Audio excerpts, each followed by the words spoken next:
Unpacking the Buddha's First Discourse.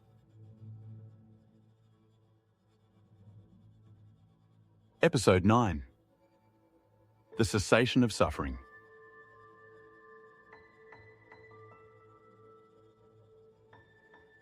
First, what do we even mean by unpacking?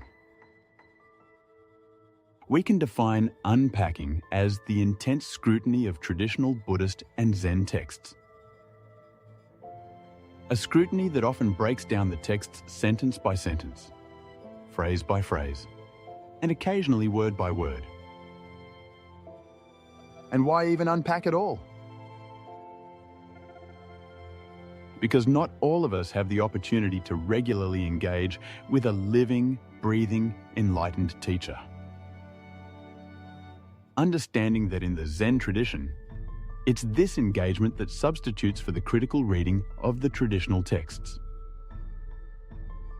And so, for those who don't have the opportunity to regularly engage with a living teacher, there must be a return to the traditional texts as teacher.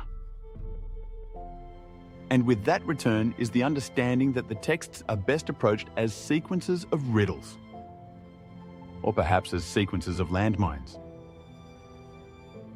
And these riddles must be reconciled, these landmines cleared, if we are to truly make progress. Let's continue. Consider the following text excerpted from the sutta, setting in motion the wheel of the Dhamma. This is the noble truth of the cessation of suffering. Thus, bhikkhus, in regard to things unheard before, there arose in me vision, knowledge, wisdom, true knowledge, and light. This noble truth of the cessation of suffering is to be realized. Thus, bhikkhus, in regard to things unheard before, there arose in me vision, knowledge, wisdom, true knowledge, and light. This noble truth of the cessation of suffering has been realized. Thus, bhikkhus, in regard to things unheard before, there arose in me vision, knowledge, wisdom, true knowledge, and light.